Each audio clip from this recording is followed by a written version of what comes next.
뉴욕시장 선거에 출마한 9명의 민주당 후보들이 참석한 첫 번째 후보 토론회 중심에 앤드류 쿠오모 후보가 떠올랐습니다.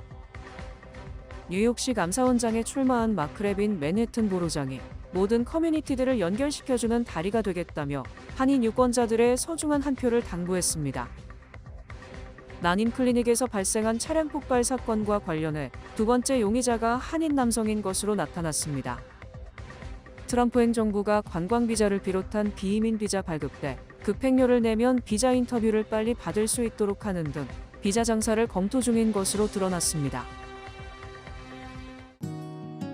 모두가 누릴 수 있는 권리, 바로 아름다움입니다.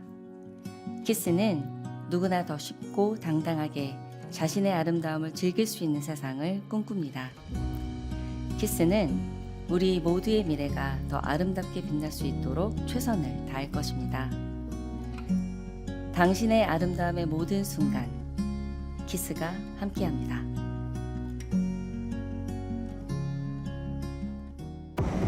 당신의 첫 전기차 고민되시나요? 전문가는 답을 알고 있습니다. 틀을 깬 스타일, 시대를 이끄는 테크놀로지, 드라이빙의 즐거움까지.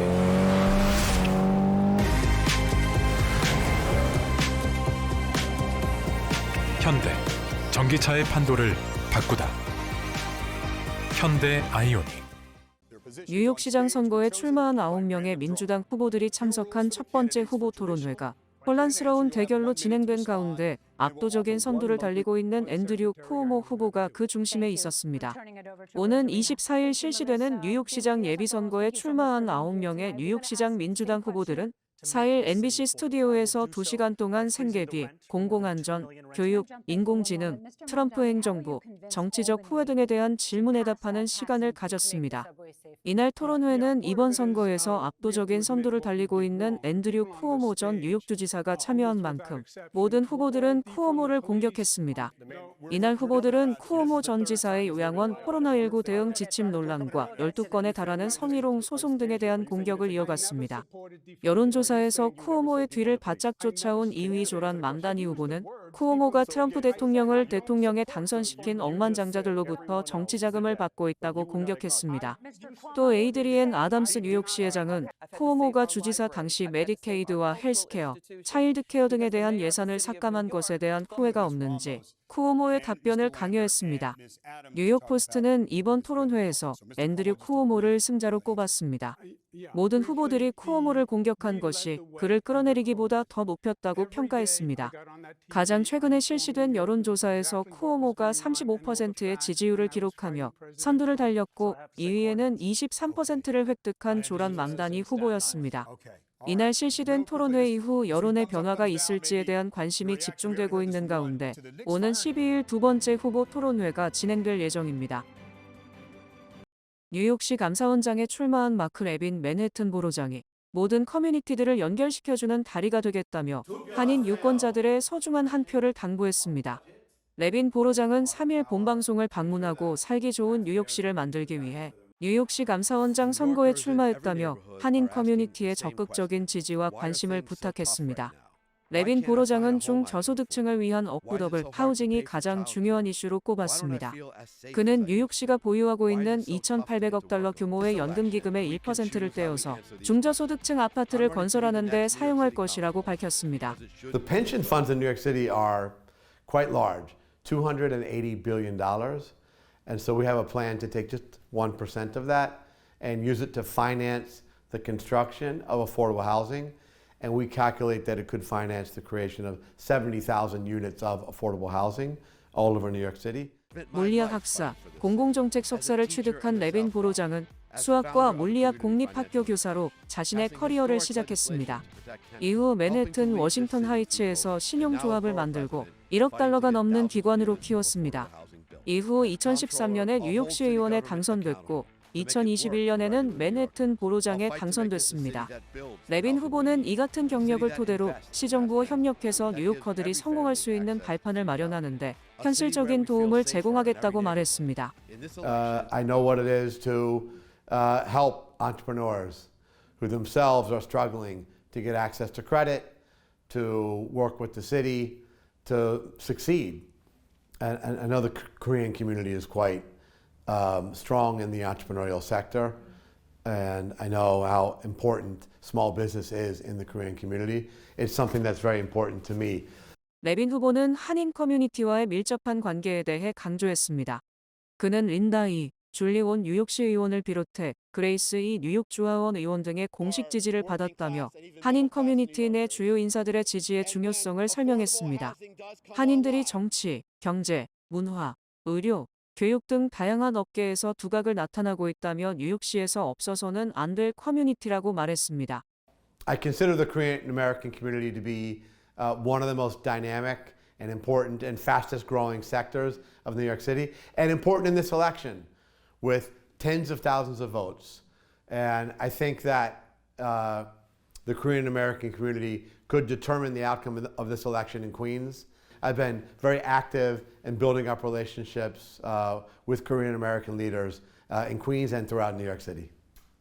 레빈 후보는 이번 선거에서 한인 유권자들의 표심이 당락에 중요한 영향을 미칠 것으로 예상된다며 오는 14일부터 시작되는 조기 투표와 24일에 실시되는 예비 선거일에 적극적인 투표 참여를 부탁했습니다. 이 막 레번 같은 사람이 우리 컨트롤러가 돼서 우리 한인 커뮤니티가 우선 보팅을 해야 됩니다. 투표 is very important. 투표하면 우리 our good friend, our good asset, 그리고 우리한테 앞으로 we can talk anything, if any problems, Korean 우리 Asian 커뮤니티가 함께해서 우리 막을 당선시켰, elected 막. 뉴욕시 감사원장 예비선거에는 마크 레빈 맨해튼 보로장, 저스틴 브레넌 뉴욕시 의원 등 4명의 후보가 출마했습니다. 이번 감사원장 선거에서 마크 레빈과 저스틴 브레넌의 2파전으로 좁혀졌습니다. 지난달 17일 캘리포니아주에서 발생한 난임치료병원 자살폭탄 테러 사건과 관련 한인 남성이 범인에게 폭약 등을 제공한 사실이 드러났고 테러 뒤 폴란드로 도주했다가 뉴욕으로 강제 송환돼 체포됐습니다. 연방검찰은 지난 3일 밤 존 F 케네디 공항에서 워싱턴주 거주 32세 한인 남성 박종현, 다니엘 씨를 난임치료병원 자살폭탄 테러 사건과 관련해 폭약 등을 제공한 혐의로 전격 체포, 수감했다고 밝혔습니다. 펜본디 법무부 장관은 박 씨는 난임치료병원 테러에 가담한 혐의를 받고 있으며 여성과 어머니에게 잔혹한 폭행을 가했다. 반일륜적 범죄를 철저히 수사해 엄벌을 가할 것이라고 밝혔습니다. 박 씨는 이 사건 용의자로 현장에서 숨진 25세 남성 에드워드 바트쿠스와 반출산주의 사상을 공유하며 가까워진 뒤 지난 1월 25일부터 2월 8일까지 바트쿠스와 함께 거주하며 폭약을 제공하고 폭약을 만든 혐의를 받고 있습니다. 특히 박 씨는 폭약의 원료인 암모늄 질산 180파운드를 바트쿠스에게 전달한 데 이어 폭탄 테러 전날 추가로 암모늄 질산 90파운드 구입 비용을 지불한 혐의를 받고 있습니다. 박 씨는 지난 5월 17일 바트쿠스가 캘리포니아주 바트쿠스의 산부인과에서 자살폭탄 테러를 감행하자 범행 나흘 뒤 유럽으로 도주했고 연방검찰이 박 씨를 전 세계에 수배함에 따라 지난달 30일 폴란드에서 체포됐습니다. 연방검찰은 폴란드 정부에 박 씨의 신병 인도를 요청했고 폴란드 정부가 박 씨를 추방함에 따라 지난 3일 밤 존 F 케네디 공항에 송환돼 체포됐습니다. 뉴욕 동부연방검찰은 박 씨를 체포 및 기소한 뒤 어제 사건을 캘리포니아 중부연방법원으로 이관한 것으로 확인됐습니다. 에드워드 바트쿠스는 지난달 17일 오후 11시쯤 캘리포니아주 팜스프링스의 난임치료병원 주차장에 폭탄이 실린 차량을 몰고 가서 폭파시키고 자신도 스스로 목숨을 끊었습니다. 트럼프 행정부가 관광비자를 비롯한 비이민 비자 발급 때 급행료를 내면 비자 인터뷰를 빨리 받을 수 있도록 하는 등 비자 장사를 검토 중인 것으로 드러났습니다. 로이터 통신은 트럼프 행정부는 $1,000를 내면 비자 인터뷰를 더 빨리 받을 수 있도록 해주는 프리미엄 서비스를 고려하고 있으며 빠르면 12월부터 시행될 수 있다고 보도했습니다. 현재 미국의 관광비자 등 비이민 비자를 신청할 때 신청자는 수속 비용으로 $185를 내고 있으며 만약 급행료가 부과되면 무려 $1,185로 급등하게 됩니다. 다만 이 제도를 검토 중인 국무부의 법무팀은 백악관 예산관리국이 급행료 제도를 반대하거나 연방법원이 이를 금지할 가능성이 있다고 지적했습니다. 현재 정부가 비자 업무 서비스 제공과 관련 업무에 필요한 비용보다 더 많은 수수료를 받는 것은 불법이라는 대법원 판례가 있기 때문에 급행료가 이 판례 위반에 해당할 수 있다는 것입니다. 국무부는 국무부의 비자 인터뷰 일정은 역동적이며 우리는 전 세계에서 업무 개선을 위해 계속 노력하고 있다고 말했습니다. 또 한국 등 대부분의 국가의 미국 공관에서 유학생 비자 인터뷰 일정 잡기를 중단한 것에 대해서도 조만간 이를 재개할 것이라고 밝히기도 했습니다. 한편 국무부는 지난 2023 회계연도에 관광비자 950만 개를 비롯해 비이민 비자 1040만 개를 발급했습니다. 제21대 대통령 선거 재외투표에서 이재명 대통령이 국민의힘 김문수 후보보다 3배 이상 압도적 지지를 받은 것으로 조사됐습니다. 중앙선거관리위원회는 재외투표를 전국 17개 시도선관위에서 개표한 결과 이재명 대통령이 재외국민 유효투표의 66.4%에 달하는 13만 6천여 표를 획득했다고 밝혔습니다. 반면 국민의힘 김문수 후보는 21.4%인 약 4만 4천 표를 받는 데 그쳐 이재명 대통령이 김문수 후보를 3배 이상 앞섰습니다. 또 개혁신당 이준석 후보는 약 10%로 2만 454표를 얻었고 나머지 후보는 1.6% 득표에 그쳤습니다. 이재명 대통령의 재외투표 지지율은 대선 최종 득표율 49.4%보다 무려 17%나 높은 것입니다. 특히 이재명 대통령은 재외투표에서 광주에서 84.4%, 전북에서 80.7%, 전남에서 79.8% 등 17개 시도 모두에서 김문수 후보를 앞섰습니다. 이재명 대통령은 호남뿐 아니라 보수의 텃밭인 대구에서도 55.6%, 경북에서도 57%를 득표, 김 후보를 눌렀습니다. 선관위는 이번 재외선거 투표율은 등록선거인 기준 79.5%로 사상 최대 투표율을 기록했다고 밝혔습니다. 도널드 트럼프 행정부가 국가 안보를 이유로 들어 하버드대 입학 예정인 외국인 유학생에 대한 비자 발급을 최소 6개월간 중단하고 재학생에 대한 비자 취소를 고려하겠다고 발표했습니다. 트럼프 대통령은 4일 하버드대에서 공부하거나 학생 및 교환 방문자 프로그램에 참여하는 것이 유일한 또는 주된 목적인 외국인이 F.M.J 비자를 통해 미국에 입국하는 것을 6개월 동안 중단 및 제한한다는 내용의 포고문에 서명했습니다. 트럼프 대통령은 또 F.M.J 비자 중 하나를 소지한 하버드대 재학생에 대한 비자 취소를 고려하라고 국무장관에게 지시했습니다. F비자는 미 대학에서 유학하거나 어학연수를 받으려는 학생, M비자는 직업훈련을 받으려는 사람이 취득합니다.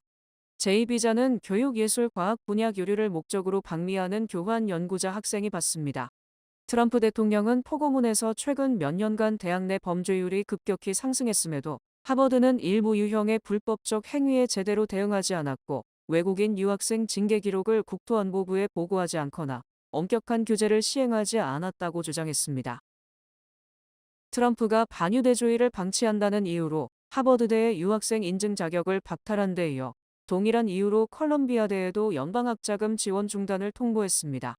연방교육부는 어제 컬럼비아대가 차별금지법을 위반, 미중부주 고등교육위원회가 정한 교육기관 인증 자격을 충족하지 못한다고 위원회 측에 통보했다고 발표했습니다.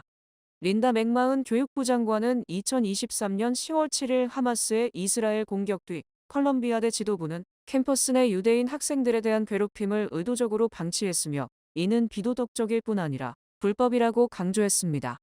또 인증기관들은 연방학자금 지원의 관문 역할을 하면서 막중한 공적 책임을 완수해야 한다. 교육부가 연방차별금지법을 준수할 의무가 있는 것처럼 인증기관도 인증 대상 대학들이 이 기준을 지키도록 보장할 의무가 있다고 주장했습니다. 미국은 교육부가 직접 대학의 교육기관 인증을 담당하지 않고 7대 권역별로 민간인증기구가 지역대학 등 교육기관 인증을 담당하고 있으며 뉴욕은 대서양연안 중부주 고등교육위원회가 관할합니다. 대학 등 고등교육기관은 이 위원회의 인증을 받아야 연방정부 장학금인 펠그란트 및 연방학자금 대출 수혜 대상 기관으로 지정돼 학생들이 이 같은 혜택을 누릴 수 있습니다. 블룸버그 통신은 컬럼비아대의 문과대격인 컬럼비아 칼리지와 컬럼비아 공대 학생의 21%가 저소득층 학생을 위한 연방정부 무상장학금 펠그란트를 받고 있으므로 인증이 취소되면 많은 학생들이 당장 학업을 중단해야 할 형편에 놓이게 된다고 지적했습니다. 트럼프 행정부는 이번 조치에 앞서 지난 3월에도 캠퍼스 내 반유대주의 방치 등을 이유로 4억 달러 규모의 연방보조금과 연방계약을 취소했었습니다. 트럼프 대통령이 감세 법안에 대한 비판을 의식한 듯 연방정부 부채한도 폐지를 주장, 논란이 일고 있습니다. 트럼프 대통령은 트루스 소셜에 올린 글에서 경제적 재앙을 막기 위해 연방정부 부채한도는 완전히 폐지돼야 한다고 밝힌 뒤 자신과 정반대의 진보적 정치 성향을 가진 엘리자베스 워렌 연방상원의원도 같은 견해를 가지고 있다고 주장했습니다. 트럼프 대통령은 부채한도 문제를 원만하게 해결하지 못하게 되면 우리나라뿐만 아니라 간접적으로는 전 세계까지 끔찍한 타격을 줄 수 있다며 민주공화 양당의 초당적 협력을 제안했습니다. 연방정부 부채 문제는 국제신용평가사 무디스가 지난달 16일 연방부채를 이유로 미국의 신용등급을 강등하면서 또 근심거리로 주목을 받았고 최근 감세 법안을 마련하면서 부채가 늘 수 있다는 우려를 낳고 있습니다. 연방의회는 정부의 재정 건전성을 보장하는 차원에서 정부가 빌릴 수 있는 금액의 상한선을 두는 부채 한도를 설정해두고 있으며 이 한도가 다 차면 연방정부는 돈을 더 빌릴 수 없으므로 세수로 충당하지 못하면 결국 채무불이행 상태에 놓이게 됩니다. 재무부는 현재 부채 한도 36조 1천억 달러를 채우는 시점을 늦추기 위해 특별 조치를 하면서 시간을 끌어왔지만 이제 한계에 달하면서 이를 상환하거나 일부 추가 대출에 대해 부채 한도 유예를 적용하지 않으면 디폴트가 올 수 있다는 우려를 낳고 있습니다. 특히 트럼프 대통령이 감세 정책 효력이 연장되거나 만약 영구화된다면 결국 엄청난 재정 적자를 초래, 부채 문제가 더욱 심각해진다는 비판이 제기되자 아예 한도를 없애자고 주장하는 것으로 풀이됩니다. 트럼프 행정부가 예산 절감을 위해 연방 공무원을 감축하면서 경제통계부서 인력을 줄임으로써 물가 관련 통계의 질이 크게 하락했다는 우려가 제기됐습니다. 월스트리트 저널은 연방노동부 산하노동통계국은 트럼프 행정부의 연방 공무원 채용 동결로 4월 소비자 물가지수 보고서부터 가격조사 대상 업체 수를 축소했다고 보도했습니다. 노동통계국은 매달 수백 명의 조사원을 동원해 미국 전역에서 상품과 서비스의 가격 변화를 조사하고 이를 토대로 소비자 물가 지표를 산출하지만 기본적 조사 인력이 부족함에 따라 부실조사 논란이 일고 있습니다. 조사원들은 대부분 오프라인 매장을 직접 방문, 조사 대상 품목의 가격표를 살펴보거나 특정 서비스의 견적 가격 등을 확인하고 있지만 인력 부족으로 유사한 대체제 가격을 토대로 가격을 추정하는 항목이 크게 늘어났습니다. 투자은행 UBS 측은 4월 소비자 물가 지표 자료에서 가격조사 품목의 29%, 약 3개 중 1개 품목은 추정 가격에 의지해서 작성됐다고 주장했습니다. 이에 대해 노동통계국은 채용 동결이 해제되고 추가 직원을 고용해 훈련할 때까지 당분간 추정 가격 의존이 불가피하다고 해명했습니다. 통계 전문가들은 표본수를 줄이면 자동적으로 표본 오차가 커질 수밖에 없다. 이것이 얼마나 큰 문제인지는 쉽게 단정할 수 없지만 상황을 나쁜 방향으로 만드는 것은 분명하다고 주장했습니다. 트럼프 대통령의 관세 정책으로 지난달 미국의 경제 활동이 소폭 감소한 것으로 드러났습니다. 연준이 어제 발표한 경기 동향 보고서 베이지북에 따르면 미 전역 12개 지역 중 절반이 소폭에서 완만한 경제 활동 감소가 보고됐다고 지적했으며 특히 12개 전 지역에서 경제 및 정책 관련 불확실성이 상승했다고 지적했습니다. 베이지북은 불확실성 상승으로 기업과 각 가정이 경제활동 결정을 더욱 신중하게 만들거나 또는 주저하게 만들고 있다고 설명했습니다. 지난달 23일까지의 경제활동을 조사한 이 보고서는 제조업 활동이 약간 감소한 반면 개인 소비는 지역별로 혼조 양상을 보였습니다.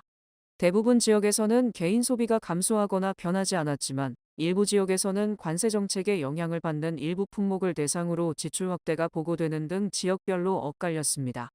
반면 고용시장이 위축될 것이라는 우려와 달리 직전 보고서 때와 큰 변화가 없는 것으로 확인됐습니다. 연준은 이 보고서와 물가 동향 등을 근거로 이번 달 17일과 18일 연방공개시장위원회를 열고 기준금리를 결정합니다. 맥도날드가 미국 전역에서 오는 7월 10일 수년간의 팬들의 요청 끝에 인기 메뉴 스낵랩을 재출시합니다. 맥도날드가 다음 달 10일부터 맥크리스피 스트립으로 만들어진 스낵랩을 출시한다고 발표했습니다. 앞서 맥도날드는 약 20년 전 스낵랩을 처음 출시했지만 조리 시간이 길어 주방 운영에 부담이 된다는 이유로 2016년 단종시켰습니다. 일부 가맹점에서는 2020년까지 스낵랩을 계속 판매했으나 코로나19 팬데믹으로 인해 메뉴가 대폭 축소되며 결국 모든 매장에서 철수했습니다. 그럼에도 불구하고 소비자들의 스낵랩 재출시 요청은 수년간 이어져 왔습니다. 맥도날드가 스낵랩 재출시를 알리며 함께 공개된 사이트에서는 팬들이 보낸 이메일, 비하인드 영상, 복귀까지의 여정을 담은 다양한 콘텐츠가 순차적으로 공개될 예정입니다. 해당 사이트에서 맥도날드 미국 법인 조얼링거 사장은 팬들이 보낸 열정적이고 재치 있는 메시지들을 소개하며 여러분 덕분에 스낵랩이 돌아왔다고 감사 인사를 전했습니다.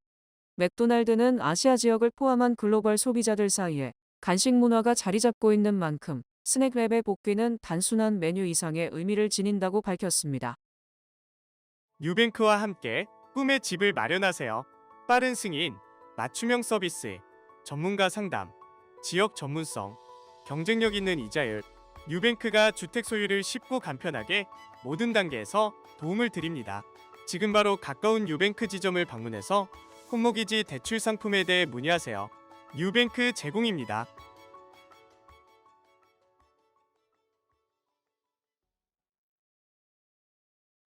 뱅크 오브 호프가 드리는 경쟁력 있는 이자율에 8개월 및 12개월 프로모 플러스 CD. 가까운 뱅크 오브 호프 지점에서 만나보세요. 이 프로그램은 최고의 금융 서비스로 당신을 존중합니다. 뱅크 오브 호프 제공입니다. 주요 단신 전해드립니다. 트럼프 대통령이 국가안보를 이유로 아프가니스탄, 미얀마, 이란 등 12개국 국민의 미국 입국을 전면 금지했으며 쿠바, 베네수엘라 등 7개국은 부분적으로 미국 입국을 제한했습니다. 고용정보업체 오토매틱 데이터 프로세싱은 5월 미국의 민간기업 고용이 전월 대비 3만 7천 명 증가했으며 이는 2년 2개월 만에 최저치라고 밝혔습니다. 올 1분기 현재 집값이 모기지 잔액 대비 2배 이상 높은 비율이 46.2%를 기록하며 전국 주택의 거의 절반에 달하는 것으로 나타났습니다. 시장조사업체 카운터리포트 리서치가 4일 내놓은 보고서에서 올해 아이폰의 출하량 성장률을 기존 4%에서 2.5%로 삼성 스마트폰은 기존 1.7% 증가해서 성장 없는 정체로 하향했습니다.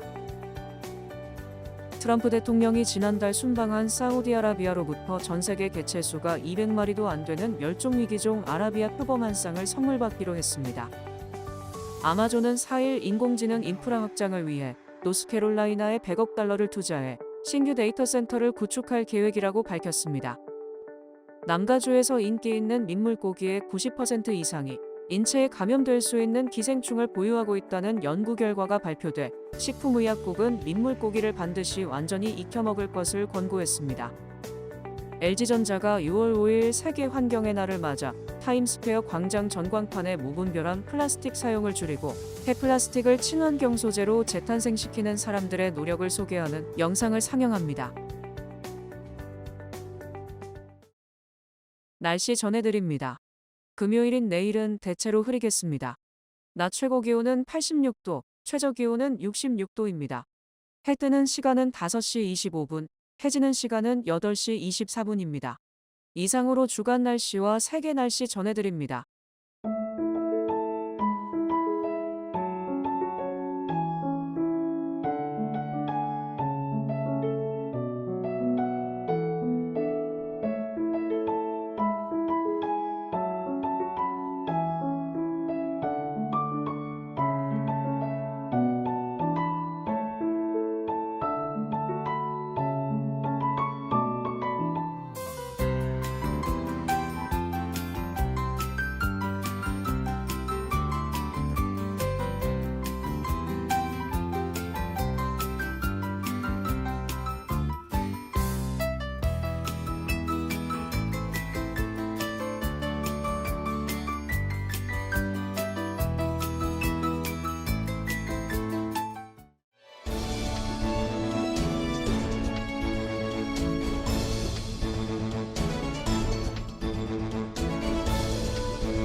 이상으로 6월 5일 목요일 TKC 뉴스데스크 여기서 마치겠습니다. 시청해주신 여러분 고맙습니다.